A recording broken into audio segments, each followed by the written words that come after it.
ભરૂચના ચંદ્રલોક સમાન ખાડાઓથી હવે સાક્ષાત ભગવાન પણ મુસીબતમાં મુકાઈ રહ્યા છે તેમ લાગી રહ્યું છે. તાજેતરમાં ભારે ભક્તિભાવ સાથે છેક વડોદરામાંથી ભરૂચ લાવવામાં આવેલ ગણેશજીની મૂર્તિ નબીપુર નજીક હાઈવે પરથી પસાર થતી વખતે રાજમાર્ગ પરના મોટા મોટા ખાડાઓના કારણે ઉથલી પડી હતી. શુક્રવારના રોજ ભરૂચના નબીપુર હાઈવે પર બનેલ હૃદયદ્રાવક ઘટનાની પ્રાપ્ત માહિતી અનુસાર ભરૂચના એકતાનગર યુવક મંડળ દ્વારા આ વર્ષે ગણેશોત્સવ માટે વડોદરાથી 12 ફૂટની મૂર્તિ લાવવાનું નક્કી કરાયું હતું.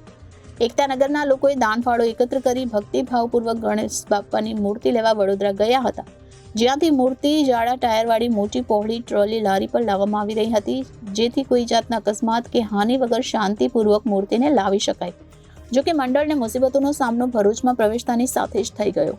જાણે કે ચંદ્રલોકમાં પ્રવેશ કર્યો હોય તેમ ભરૂચમાંથી પસાર થતા હાઈવે ભાંગ્યા તૂટ્યા ભરૂચનો અહેસાસ કરાવતો હોય તેમ ઉબડ ખાબડ લાગવા માંડ્યો હતો, જેથી મંડળના યુવાનો ગણેશજીની પ્રતિમાને સાવચેતીપૂર્વક લાવતા હતા. જો કે નબીપુર નજીકના મસમોટા કોઈ ખાડાને કારણે લારી અચાનક નમી પડી હતી, જેના કારણે ભગવાન ગણેશજીની મૂર્તિ લારીમાંથી ઉથલી પડી હતી, જેનાથી સૌ ગણેશ ભક્તોને ધ્રાસકો પડ્યો હતો.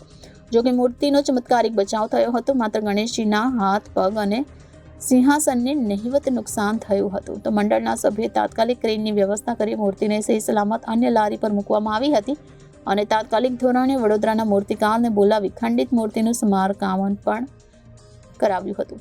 આ ઘટનાને લઈ ધર્મપ્રેમી લોકોએ તંત્ર પર ફિટકારની લાગણી વરસાવી ભરૂચના ચંદ્રધરતી સમાન ખરાબ રોડ રસ્તાને તહેવાર ટાણે તાત્કાલિક દુરસ્ત કરવાની માંગ કરી હતી. Reporter Viral Gohil, Janadesh news, Bharuch.